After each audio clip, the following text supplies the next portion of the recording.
గౌరవ ముఖ్యమంత్రి గారు ప్రవేశపెట్టిన సంతాప తీర్మానాన్ని సంపూర్ణ మద్దతిస్తూ వారు సూచించిన విధంగా గౌరవ మన్మోహన్ సింగ్ గారికి హైదరాబాద్లో ఒక మంచి మెమోరియల్ విగ్రహం ఏర్పాటు చేయడం కూడా చాలా సముచితంగా ఉందని చెప్పి నేను కూడా భావిస్తున్నాను. అదేవిధంగా హౌస్ తీర్మానించి మరి వారికి భారతరత్న అవార్డు చేయాలని చెప్పి కూడా వారి సూచనను పూర్తిగా అంగీకరిస్తున్నాను. Doctor Manmohan Singh is one of the greatest illustrious sons of India. వారు పుట్టింది ప్రస్తుత పాకిస్తాన్లో ఒక నిరుపేద కుటుంబంలో. వారు అక్కడి నుంచి మరి ప్రస్తుత పంజాబ్కి వచ్చి అక్కడ చండీగఢ్లో మరి ఉన్నత విద్యను అభ్యసించి చాలా రేర్ వారు ఆక్స్ఫర్డ్లో క్యాంబ్రిడ్జ్లో మరి ప్రపంచంలోనే ప్రపంచ ప్రఖ్యాత 2 యూనివర్సిటీస్లో వారు ఉన్నత విద్య అభ్యసించడం కూడా మనందరం గమనించాలి. అదేవిధంగా ఈ దేశంలో ఉన్న ఉన్నత పదవులు చాలా వారు అలంకరించారు. వారు మరి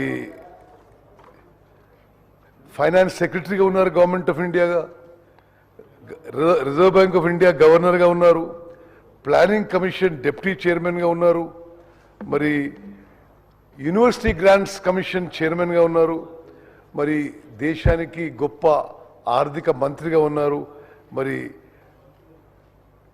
రాజ్యసభలో లీడర్ ఆఫ్ అపోజిషన్గా ఉన్నారు, మరి 10 ఏళ్ల పాటు మరి భారతదేశానికి ప్రధానమంత్రిగా ఉండి అద్భుతమైన సేవలు అందించిన విషయం కూడా మరి ఈరోజు గుర్తు చేసుకోవాలి. మరి ముఖ్యమంత్రి గారు అన్నట్టుగా ల్యాండ్ అక్విజిషన్ విషయంలో ఒక ల్యాండ్ మార్క్ లెజిస్లేషన్ తీసుకోవడం జరిగింది. ల్యాండ్ అక్విజిషన్ విషయంలో ఎప్పుడు కూడా కాంగ్రెస్ పార్టీ మరి టాప్ లీడర్షిప్లో ఒక భావన ఏంటంటే ఈ ల్యాండ్ అక్విజిషన్ చేసినప్పుడు ఒక మానవీయ దృక్పథంతో ఒక హ్యుమానిటేరియన్ యాంగిల్తో మరి ఎవరినైతే మనం డిస్ప్లేస్ చేస్తున్నామో, ఏదో డెవలప్మెంట్ చేస్తామని లేకపోతే ఇండస్ట్రీస్ పెడతామనో లేకపోతే ప్రాజెక్ట్స్ కడతామనో లేకపోతే మరో కారణంగా ఎవరినైతే డిస్ప్లేస్ చేస్తున్నామో అన్ని విధాలుగా వారికి మరి కంపెన్సేషను, రీలొకేషను, సరి అయిన R&R ఉండాలని చెప్పి మరి మన్మోహన్ సింగ్ గారు ప్రధానమంత్రిగా ఉన్నప్పుడు ఒక ల్యాండ్ అక్విజిషన్ యాక్ట్ తీసుకునే విషయం మనం గుర్తు చేసుకోవాలి. అదేవిధంగా స్వాతంత్రం తర్వాత అడవుల్లో ఉండే అడవి బిడ్డలకి వాళ్ళు అడవుల్లో మరి డ్రిఫ్టింగ్ అగ్రికల్చర్ చేసుకుంటూ ఉంటారు. వారికి ఆ పోడు భూముల మీద ఏ హక్కు ఉండకపోవడంతో చాలా ఇబ్బంది పడుతూ ఉండేవాళ్ళు. మరి మన్మోహన్ సింగ్ గారు ప్రధానమంత్రిగా ఉన్నప్పుడు అడవుల్లో ఉండే అడవి బిడ్డలకి ఫారెస్ట్ రైట్స్ యాక్ట్ క్రియేట్ చేసి దేశంలో లక్షలాది మంది ఆదివాసులకు మరి మేలు చేసిన విషయం కూడా ఈరోజు మనం గుర్తు చేసుకుందాం. అదేవిధంగా ఒకసారి మనం సివిల్ న్యూక్లియర్ డీల్ గురించి మాట్లాడితే ఆ సివిల్ న్యూక్లియర్ డీల్ విషయంలో మరి యూపీలో ఇంటర్నల్ అలయన్స్లో ఎక్స్టర్నల్లో సివియర్ అపోజిషన్ ఉండింది. But doctor Manmohan Singh believed that is in the interest of the country. భారతదేశము మొదటి న్యూక్లియర్ టెస్ట్ చేసిన తర్వాత ఇంటర్నేషనల్గా ఏ దేశం కూడా మనకి న్యూక్లియర్ ఫీల్డ్లోనే కాకుండా ఏ హైటెక్ ఫీల్డ్లో కూడా టెక్నాలజీ ట్రాన్స్ఫర్కి సుముఖంగా లేకుండే. అయితే యుఎస్తోని చర్చలు జరిపి ఈ సివిల్ న్యూక్లియర్ డీల్ మనం అగ్రిమెంట్ అయితే మరి న్యూక్లియర్ ఫీల్డ్లో కానీ ఇతర హై టెక్నాలజీలో కానీ మరి కోఆపరేట్ చేయవచ్చని చెప్పి అమెరికా నుంచి సంకేతాలు వస్తే ఆ రోజు కేంద్ర ప్రభుత్వం పడిపోయే పరిస్థితుందా మరి డాక్టర్ మన్మోహన్ సింగ్ గారు దేశానికి ఏది మంచి అయితే చేయాలనే ఉద్దేశంతో సివిల్ న్యూక్లియర్ డీల్ ఏ విధంగా పుష్ చేసి మరి పార్లమెంట్లో పాస్ చేసిందో మనం అందరం గుర్తుపెట్టుకుందాం. నేను వారిని పలుమార్లు కలిశాను.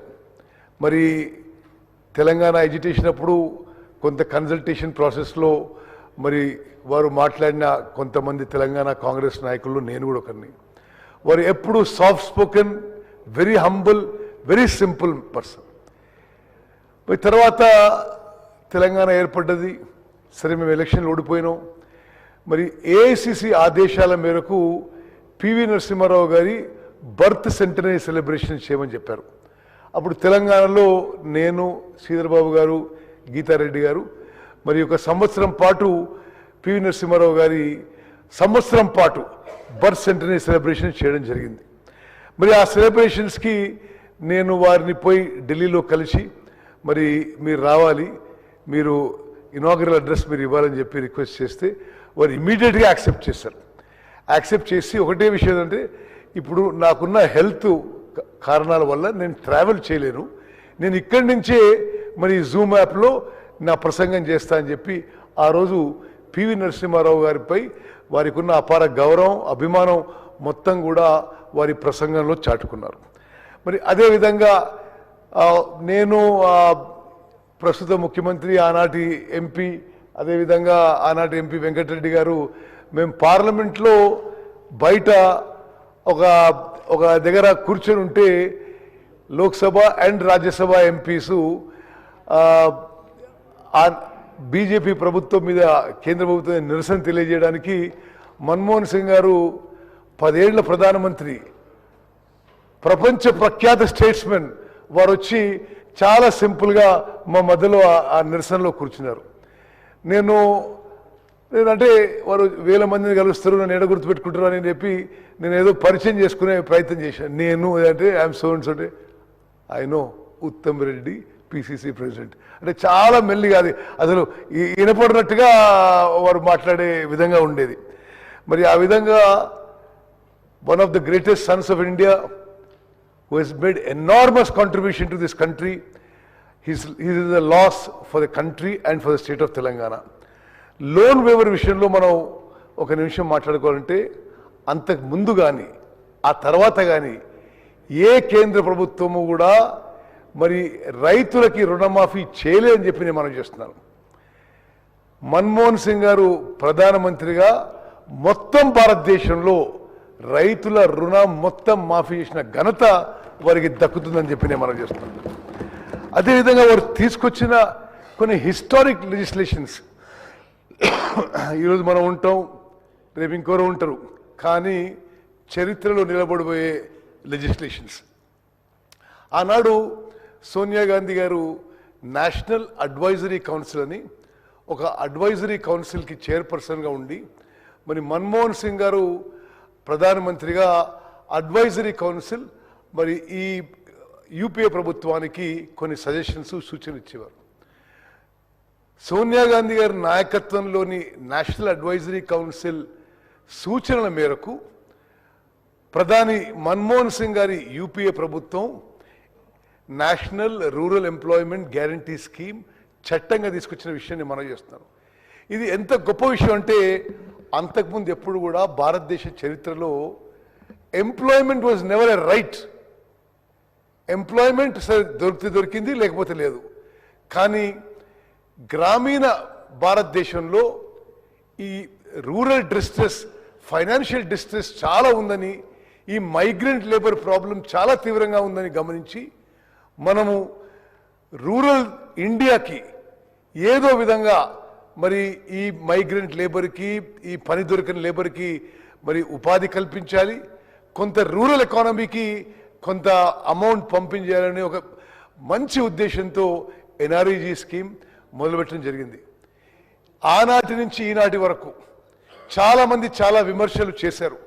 కానీ even today the main stay of rural economy in India is the Mahatma Gandhi national rural employment guarantee scheme. అదేవిధంగా ప్రభుత్వంలో ఉండేవాళ్ళు ఎవరు కూడా వాళ్ళని ఇతరులను ప్రశ్నించడం ఎవరికి ఇష్టం ఉండడం లేదు, రాష్ట్ర ప్రభుత్వాలకు కానీ కేంద్ర ప్రభుత్వాలకు కానీ.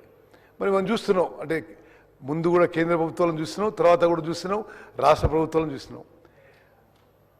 ఎవరైతే ప్రభుత్వంలో ఉన్నారో వాళ్ళు జవాబుదారితనంగా ఉండాలి, ట్రాన్స్పరెంట్గా ఉండాలి, ఇన్ఫర్మేషన్ ఎవ్రీ సిటిజన్స్కి అవైలబుల్ ఉండాలి అని రైట్ టు ఇన్ఫర్మేషన్ ఒక హిస్టారిక్ లెజిస్లేషన్ తీసుకొచ్చారు. అంటే నువ్వు 10 రూపాయలు కడితే ఏ పౌరునికైనా తహసీల్దార్ నుంచి ప్రధానమంత్రి వరకు ప్రజా సొమ్ముతో ఏ యాక్టివిటీ చేసినా పూర్తి వివరాలు ఇవ్వాల్సిన బాధ్యత, రెస్పాన్సిబిలిటీ ప్రభుత్వం మీద ఈ హిస్టారిక్ లెజిస్లేషన్ పెట్టడం ఇది మనం అందరం గమనించాలి.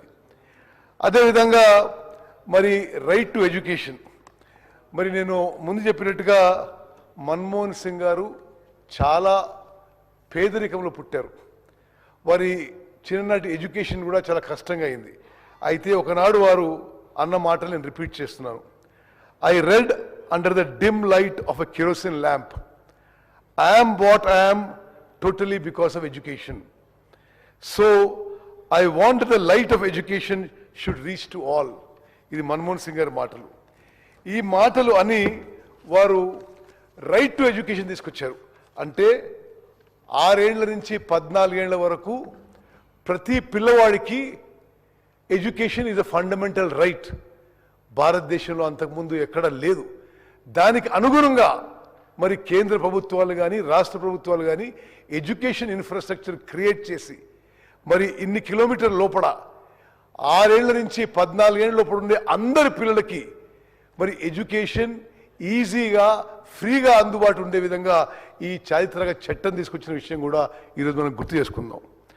అదేవిధంగా ఫుడ్ సెక్యూరిటీ యాక్ట్, దేశంలో ఎవరు కూడా ఆకలి చావులు చావొద్దనే ఉద్దేశంతో మరి ఫుడ్ సెక్యూరిటీ యాక్ట్ అని ఒక చారిత్రాత్మక ఒక హిస్టారిక్ లెజిస్లేషన్ మన్మోహన్ సింగ్ గారి ప్రభుత్వం తీసుకొచ్చింది. దాని కిందనే ఇప్పటి ప్రభుత్వాలు కూడా మరి తెలంగాణలో కూడా ప్రతి పౌరునికి 6 కిలోల బియ్యం ఉచితంగా ఇవ్వబడుతుందని చెప్పి నేను మనవి చేస్తున్నాను. చివరిగా స్పీకర్ గారు, it is a historic day for the assembly of Telangana. The person who played a key role, instrumental role in the creation of Telangana, we are all paying tribute to him. నిస్సందేహంగా సోనియా గాంధీ గారు మరి UPA చైర్పర్సన్గా ఉండి, మన్మోహన్ సింగ్ గారు ఆనాటి ప్రభుత్వానికి కోalition గవర్నమెంట్కి ప్రధానమంత్రిగా ఉండకపోతే మరి తెలంగాణ రాష్ట్రం రావడం అనుమానమే. వారు ఇరువురు కూడా తెలంగాణ రావడానికి ఏమేమి చేయాలో అన్ని చర్యలు తీసుకున్నారు. ఆ రోజు మరి ఒకటి, కాంగ్రెస్ పార్టీ నష్టపోతుంది అందరికి తెలుసు. అదేవిధంగా ఒక ప్రాంతం వారు విడిపోయే పెద్ద భాగం ఉన్నవాళ్ళు చాలా తీవ్రంగా దీన్ని వ్యతిరేకిస్తున్నారు. ఎవరేమనుకున్నా సరే మరి తెలంగాణ రాష్ట్రం ఇవ్వాలనే దృఢ సంకల్పంతో సోనియా గాంధీ గారు మన్మోహన్ సింగ్ గారు ముందుకు పోయినందుకే ఈరోజు తెలంగాణ రాష్ట్రం ఏర్పడదని చెప్పి ఈరోజు శాసనసభలో మనం రికార్డ్ చేసుకోవాలి. ఎందుకంటే ఆ రోజు మనం పరిస్థితి గమనిస్తే కాంగ్రెస్ పార్టీ అధికారంలో ఉంది. లోక్సభలో మరి చాలామంది సభ్యులు దాన్ని వ్యతిరేకిస్తున్నారు. అయినా సరే ఎవరేమనుకున్నా సరే ఇది న్యాయం, ఇది ధర్మం, ఇది చేయాల్సిన పని, ఇది మాట ఇచ్చినామని చెప్పి లోక్సభలో ఈ తీర్మానము, ఈ చట్టం పాస్ చేశారు. అదేవిధంగా రాజ్యసభలో చట్టం పాస్ చేశారు. అదేవిధంగా president of India gazette notification మరి ఇవ్వడంలో కూడా మన్మోహన్ సింగ్ గారి పాత్ర ఇవన్నిటిలో గొప్పదని చెప్పి నేను మనం చేస్తాను. చివరిగా నేను ఆ రోజు తెలంగాణ కాంగ్రెస్ పార్టీ నుంచి ప్రతినిధిగా ఒక విషయం ఈరోజు ఆన్ రికార్డ్ చెప్పదలుచుకున్నా.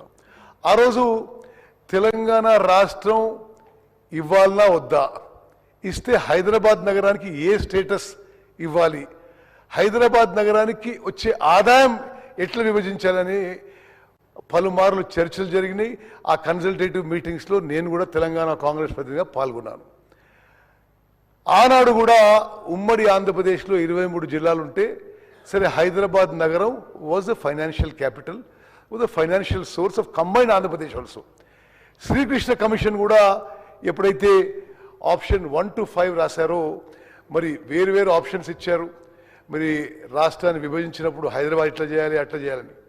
కానీ నేను ప్రత్యక్ష సాక్షిగా మనవి చేస్తున్నాను, ఆనాడు సోనియా గాంధీ గారు మన్మోహన్ సింగ్ గారు తీసుకున్న నిర్ణయం అండ్ అన్ఎన్కంబర్డ్ హైదరాబాద్ అంటే ఎటువంటి ఆంక్షలు లేకుండా Hyderabad will be A capital of Telangana, all revenue Hyderabad will come to Telangana అనే నిర్ణయం తీసుకొని ఈరోజు తెలంగాణ రాష్ట్రం ధనిక రాష్ట్రం కావడానికి, ఫర్ తెలంగాణ రాష్ట్రం, for Telangana state to be the map of India, for the Hyderabad to be the fastest growing city in the country, and for Telangana to be fastest growing city, I mean it is a contribution of Sonia Gandhi and Manmohan Singh.